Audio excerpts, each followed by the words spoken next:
Kev says, what do you think of using the metric system for sats? Instead of saying $1 gets you 1,000 sats, we can say a Bitcoin is about $1 per kilosat. You know what? There's a lot of different like debates and conversations going on like what we should call Bitcoin, what we should call sats. And actually, there's a very knowledgeable fella in our Living in the Future community, and he had the idea. He saw a video, but he had the idea of like changing sats to be Bitcoins, and Bitcoins to be Satoshis. So if you had like 20,000 sats, you would have 20,000 Bitcoins or Bitcoin. And then if you had one whole coin, that would be a Satoshi. And just because like the marketing around it, I do think that makes sense. But I think two things. I think we're already too far like down this path of Bitcoin and Satoshis and 100 million Satoshis inside of one Bitcoin. I think we're too far down that. I think it would fuck with too many people. And just people in general will be very confused, I think. And the other part of that too is like, I don't mind the fact that people aren't buying Bitcoin yet. Truly. I know that sounds bad to say, but like getting into Bitcoin and having the conviction to hold in Bitcoin and building the foundation and the floor that we need in Bitcoin requires work. And I do agree that if we changed it to be like 50,000 Bitcoin instead of 50,000 sats, that would attract more people. They would see it differently. But I still don't like the idea of that. I think that people should have to do the work to understand Bitcoin, to get that level of conviction that we have in Bitcoin.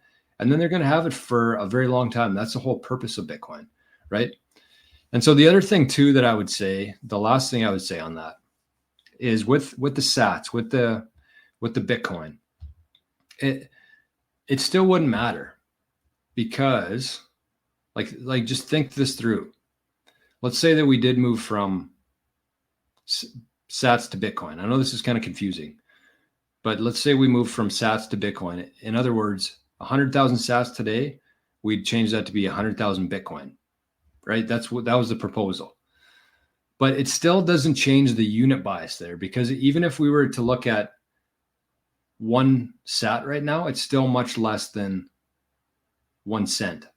So you still can't measure it in that, if that makes any sense. And that's why I think that when we hit 1 million and 1 sat equals 1 cent, that's when we're really going to blast off, because people will start looking at Bitcoin as like a penny stock. They'll see it move from like 1 cent per sat to 5 cents per sat, and they'll see their investment going up. Meanwhile, in the background there, Bitcoin just went from 1 million to 5 million.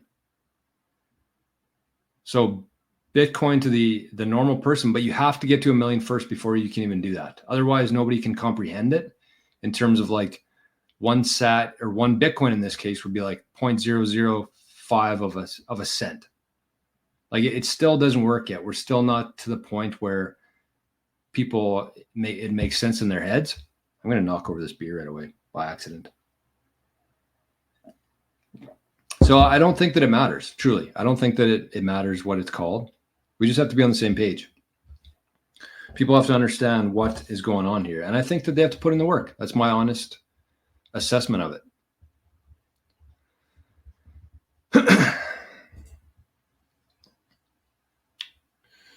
Kev says 1,000 is a lot of money for Gen Zer, but megasat sounds like an appropriate large amount of Bitcoin. Yeah, I mean, it's good. I don't hate the ideas. I just still think that people need to, more than just like looking at Bitcoin as something that's going to go up fast and they can get a lot of it. Like, in order to have the conviction and actually hold on to the Bitcoin and secure it properly, it's much deeper than that.